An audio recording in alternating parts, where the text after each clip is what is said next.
নিজে দরজা বন্ধ করে ঘুমাচ্ছিস তুই? হ্যাঁ, আর একটু হলে মরে যেত আমি। তুমি এমন চিৎকার করছো কেন? কে তোমাকে মারতে চাইছে? এই মেয়ে,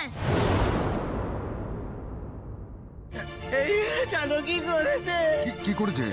ওই রান্নাঘরে গ্যাসের নব খুলে রেখেছে, আর একটু হলে আমি মরে যাচ্ছিল।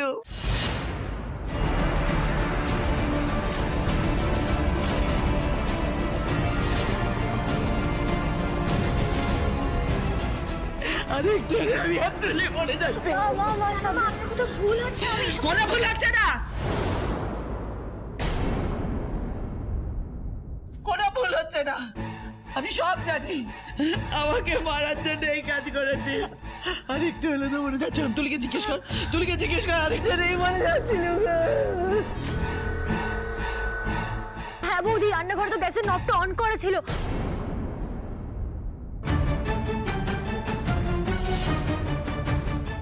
আমি তো গন্ধ শুকেই মাকে আটকালাম।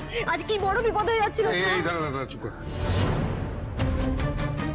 আচ্ছা শুভা, বৌমায় যে নবটাকে অন করে রেখেছিল সেটা তুমি জানলে কি করে?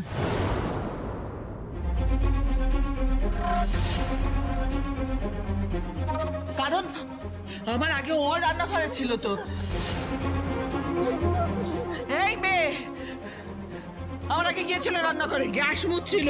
আমি যেই বললো যে আমি সব করে নেবো, ও অমনি মাথায় দুর্বুদ্ধি খেললো, গ্যাসের নবটা অন করে দিল, দিয়ে চলে এলো। আমি নিশ্চিত।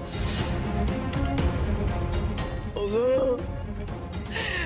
তুমি একে যতই বৌমা বৌমা করে মাথায় করে রাখো না কেন, এ মেয়ে আমাকে একদম পছন্দ করে না, অপছন্দ করে। এতটাই অপছন্দ করে যে আমাকে মেরে ফেলতে চাইছে। ভগবান, ঠাকুর,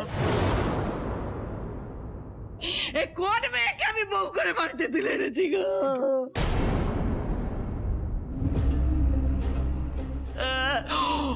ও বাবা, রাজু বাবা রে, কাকে তুই বউ করে এনেছিস রে? মেরে ফেললো আমাকে।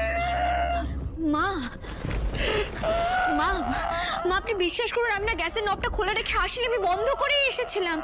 মা আমার কিন্তু মা তো আমার সাথেই রান্নাঘরে ঢুকলো। বৌদি, তুমি হয়তো ভুল করে না নবটা। এই, কোনো ভুল নয়। ভুল আর কিসের? ওই ইচ্ছে করে করেছে, এটা আমাকে মেরে ফেলে। না মা, এই কথা বলবেন না আপনি।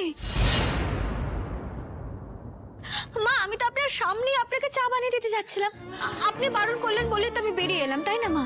এটা যদি আমি প্ল্যান করেই করতাম তাহলে তাহলে তো সবার আগে আমার ক্ষতি হতো। মা, একটু বোঝার চেষ্টা করুন, আমি আপনাকে মারতে চাইনি, কোনো প্ল্যান করিনি, একটু বিশ্বাস করুন না মা। শ্রী, মা তুমি ঘরে যাও। আর শুভা শোনো, তোমাকে শ্রী মারবে না সেটা আমি ভালো করে জানি।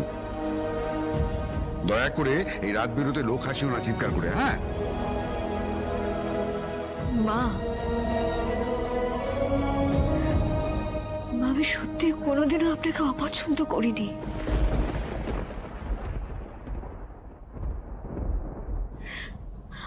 আর আপনার কথা অনুযায়ী আমি যদি আপনাকে অপছন্দ করেও থাকি,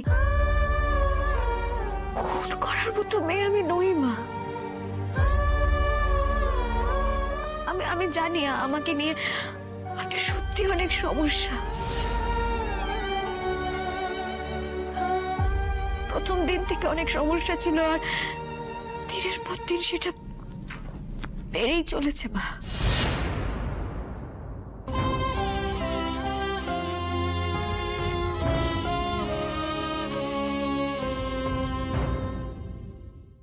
আর এখন শুধু আপনি কেন, অনেকেরই আমাকে নিয়ে অনেক সমস্যা হচ্ছে।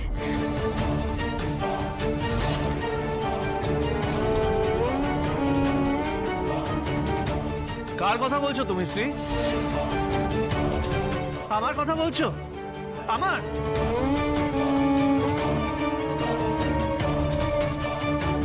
আর এদিকে তোমার জন্য আমি নিজের কাছে মন দিতে পারছি না। আর তাহলে তুমি কি চাও রাজ? মা, আপনি কি চান? আমি বাড়ি ছেড়ে চলে যাব, তাই তো? তাহলে সবাই ভালো থাকবেন তো?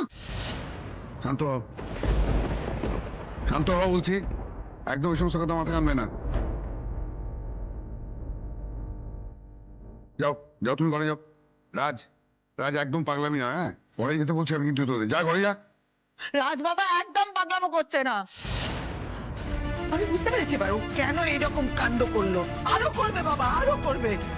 জানিস তো বাবা, ও চাইছে তুই ওকে বল এই বাড়ি থেকে বেরিয়ে যেতে।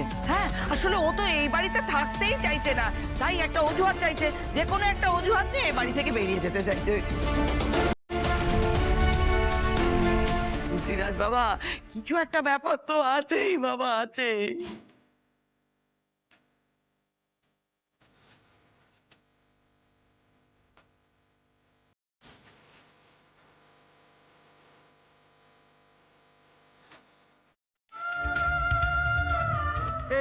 জানো কি করেছে? কি করেছে? ওই রান্নাঘরে গ্যাসের নব খুলে রেখেছে, আর একটু হলেই মরে যাচ্ছিল। কোনো ভুল হচ্ছে না, আমি সব জানি। আমাকে মারার জন্য এই কাজ করেছে। আপনি আমাকে এভাবে অবিশ্বাস করলেন না? আমি কি সত্যি এতটাই খারাপ মানুষ যে আমি একটা প্ল্যান করবো যাতে আপনার কিছু হয়ে যায়? আমি আপনাকে মারার চেষ্টা করব? ছি, আমি নিজে ওই ধরনের কথা বলতে পারছি না। আমি খারাপ নই, আমি এমন নই, কেউ বুঝতে পারছে না। শ্রী, এইভাবে খেতে কোনো লাভ নেই, চোখে জল মুছো।